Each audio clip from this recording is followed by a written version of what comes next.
وانا ما بقولش اي كلام اللي ما يعني انا مش بعمل اسقاط على اي كلمه اتقالت قدام مني. انا بقول لكم خواطر انا شفتها، لان انا معني بالموضوع، لان اللي في مصر دول ولادي وعايزهم احسن حاجه في الدنيا. بس ازاي؟ بس اعمل كده ازاي؟ الدول اللي انتوا بتتكلموا عليهم دوله منهم كان عددها كلها على بعض 2 مليون. 2 مليون ومساحه ارضهم 700 متر. كانوا في قمه التخلف. 700 كيلو مساحه ارضهم وهم 2 مليون. اتحط البرنامج والناس ماشيت، وكان في عنف في اللي محدش يتكلم. اقدر اعمل انا كده؟ حد يقبل كده؟ لمدة 20 سنة. ارجو ان مش كل البيانات تطلع على اللي انا قلته، لان هيتعرف مين انا بتكلم على مين. ادي واحدة. فكله يسكت وهنعمل دي بس. حاضر، اقدر انا اعمل ده. لازم تحطوا ظروف مصر والتطور اللي حدث في الدنيا خلال السنين اللي فاتت كتجربة انتوا بتحطوها بتقدموها للناس على انها تجربة ممكن تطبيقها، تجربة ممكن استرشد بيها، لكن هي ممكن تتطبق في مصر ولا لا. ادي دولة.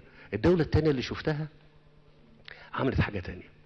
قالت لا، انا هعلم لغاية اعدادي بس ببلاش مجاني. هعلم لغاية ايه؟ اعدادي فقط مجاني. ووصلت الدولة دي بتقدمها الاقتصادي والعلم والتكنولوجي، وخلت اللي بعد كده بتكلفته على الأسرة. طيب لما ده عملوا كده أول يعني، وأنا كنت بزورهم قالوا احنا خلاص هندخل التعليم الثانوي معانا مجاني. أقدر أنا أعمل كده؟ ما دي تجربة. نقدر نعمل كده في مصر. أدي تجربة. التجربة الثالثة كانت لدولة قالت لا، أنا هعمل طبقة متعلمة تعليم راقي جدا وباقي المجتمع مش مهم، والطبقة دي هي اللي تقود المجتمع وتاخده لقدام، والباقي خلاص هي لما تقود هتبقى تقدر تعمل نهضة، والنهضة تجيب قدرة، والقدرة أقدر أوظفها بعد كده لبقية الناس. أقدر أعمل كده في مصر ولا لأ؟ فأنا بس بقول لزميلي الدكتور وزير التربية والتعليم، بقول لحضرتك أنا مش عايز فقط عقل متعلم، أنا عايز إنسان. أنا قعدت في 3 ساعات في مدرسة ابتدائي في دولة أخرى، ولقيت يعني التقنيات دي مش هي اللي بيتم فقط بها التعليم. أنا لقيت بيعلموا إزاي سلوكيات الناس، بيعلموهم. يعني عملوا برنامج ازاي يخلي الولد ده يعتمد على نفسه، الولد ده يبقى قائد، الولد ده يقدر يحترم الاخرين، الولد ده حاجات كتير قوي، او البنت، عشان بس الكلام يبقى واضح. قعدت 3 ساعات اتفرج عليهم ازاي يحولوا الفكرة لاجراءات لما اتنفذت في الفصل اتعملت ده. بس قبل ما اعمل ده، قبل ما اقول ان انا مستعد اعمل ده، يا ترى انا شفت الفصل ده كان فيه حوالي 20. لو انتوا اتكلمتوا على 20 يبقى عايز 1,000,000 فصل. منين وبكام؟ اجيب منين وبكام 1,000,000 فصل عشان احط 20؟ او ان انا اقول ان انا هخليهم حتى على 3 مرات يبقى 250,000. لو قلت 4 مراحل او 4 فترات يبقى 250,000 فصل. انا عندي ده؟ لا. طب اقدر اعمله؟ لا. طب لا ليه؟ لان حتى المتاح من الموازنة كلها ما تقدرش تعمل لي كده. وانا بقعد اتفرج على التلفزيون احيانا واشوف برامج، اقول الناس دي بتتكلم منفصلة عن الواقع، وبتزيف وعي الناس، تزيف وعي الناس لحجم التحدي اللي موجود فيك يا مصر. حد اتكلم على النمو السكاني كأحد أهم التحديات التي تحول دون تحقيق فكرة تعليم متميز في بلدنا. أقدر أعمل كده؟ خلي بالكم، أنا بقول الكلام ده لأن الناس بتتكلم كتير وده كويس، والموضوع شاغلها وده كويس، بس احنا لازم نحط كل الموضوعات. وبقول تاني، منين وبكام؟ انا مسؤول على ان الدولة دي ما تسقطش، مسؤول على ان الدولة دي تعيش. طب وتعيش ويبقى فيها تعليم جيد، ويبقى فيها صحة جيدة، ويبقى فيها شغل للناس اللي عايزة تشتغل في مصر، ويبقى فيها اسكان للناس اللي عايزة يبقى ليها بيوت، وعالج مشكلة العشوائيات. كل الكلام ده تحديات موجودة في بلدنا هنا، انت بتحطها. ما تفصلش نفسك وانت بتتكلم عن التعليم عن بقية التحديات اللي ممكن تكون هتبقى معيقة او تسبب لك اعاقة لك، هتسبب لك اعاقة في تنفيذ فكرتك. عشان كده انا مش هطول عليكم كتير في كلامي عشان ما اخدش وقتكم، لكن انا بقول ان الموضوع اكبر كتير من الجلسة بتاعتنا اللي احنا عاملين فيها هنا. صحيح.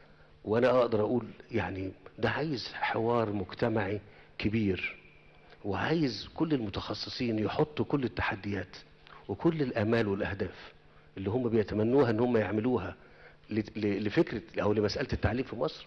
واسمحوا لي ان اقول، انتوا هتكتبوا توصيات، خلوا اول توصية مني لكم ان يبقى في حوار وفي مؤتمر اكبر كتير من كده يحط الكلام ده كله.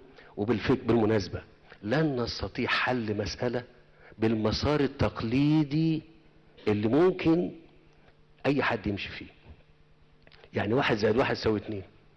انا مش عايز 1+1=2، انا عايز 1+1 يبقى 3 ويبقى 5 ويبقى 7 ويبقى 9. يبقى ده مش هيبقى تقليدي خالص، مش هيبقى تقليدي خالص. ان سمحتوا لي ان انا اضيف ده لحضراتكم كافكار انا شفتها بنقلها لكم. انا شفت الناس وكنت بسأل انتوا عملتوا ايه؟ ليه؟ عشان مش احنا بنحلم لبلدنا؟ هو الحلم كلام؟ الحلم مش كلام. الحلم ان حبيت نفسك انسى بلدك. ان حبيت نفسك انسى بلدك. مش هتنفع. حبها هي الاول ومستعد تقدم لها هي الاول، وتنسى نفسك ان شاء الله هي هتتقدم. حجم التحديات اللي في مصر مش بس على قد التعليم. هي الثورة قامت في مصر دي في مرتين. ده معناه ان حالتنا وصلت لمستوى من التردي كبير. مش كده برضو ولا ايه؟ طب نقطة الانطلاق ايه؟ نقطة الانطلاق جاية من تحت قوي، ده في كل المناحي. يعني ايه؟ يعني احنا بنقول ان مادام حصلت ثورة يبقى في تراجع كبير جدا في مقومات وقدرات الدولة. يبقى هنبدأ منين؟ انا بادئ منين؟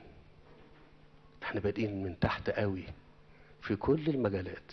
انت هتعلم بمدرس، كل التقدير والاحترام للمعلمين. المعلم ده اتعلم على مدى ال 20-25 سنة. يا ترى كان مستوى التعليم اللي بيقدم له ايه عشان ما نظلموش؟ مش كده برضه ولا ايه؟ وفي الاخر هو عايز يعيش، عايز يبقى ليه بيت وعايز يبقى ليه اسرة. تقدر تقول له انسى ده عشان نطلع اجيال، الاجيال تقود مصر بمستوى تعليم متقدم، ويبقى في جيل او جيلين او 3 يمكن ما ياخدوش حظهم؟ عشان كده بقول ان احنا ان سمحتوا لي من فضلكم الموضوع ده اكبر كتير، اكبر كتير. حطوا التحديات اللي موجودة، حطوا الظروف المحيطة ببلدنا، حطوا قدرتنا الاقتصادية في الموضوع، ثم تقولوا ايه المحاور اللي احنا ممكن نتحرك بيها. ويعني وارجو ان احنا نكون واحنا بنطرح الحلول نطرح حلول قابلة للتنفيذ. حطوا الصورة قدام بعض، الصورة كاملة كده، وبعدين نقول في الاخر خالص التوصيات ديت لابد من تنفيذها. بالمناسبة المجلس الاستشاري للتعليم شغال في الموضوع ده بقاله سنة. بقاله قد ايه؟ سنة. عشان يبقى في نقطة انطلاق نتحرك عليها، لما نطرحها تبقى قابلة للتنفيذ. افرزت بنك المعرفة اللي احنا بنتكلم عليه، وده يعني اتاح حجم كبير جدا جدا من معرفة للعالم كله، من العالم كله لينا. وللجامعات ولكل من معاه تليفون في مصر يستطيع ان يدخل ويشوف حجم معرفة موجودة بتاعت العالم لجامعات ومراكز ابحاث. كل ما هو متاح موجود عندنا هنا في مصر، متاح لكل من يحمل تليفون يستطيع ان يدخل على المواقع دي ويشوف فيها اللي هو عايزه من سن يعني الحضانة زي ما بيقولوا لغاية الجامعة وما بعد الجامعة كمان. أنا أرجو إني ما أكونش طولت عليكم، وأرجو إن يكون كلامي أضاف حاجة لكم. شكرا جزيلا. شكرا جزيلا سيادة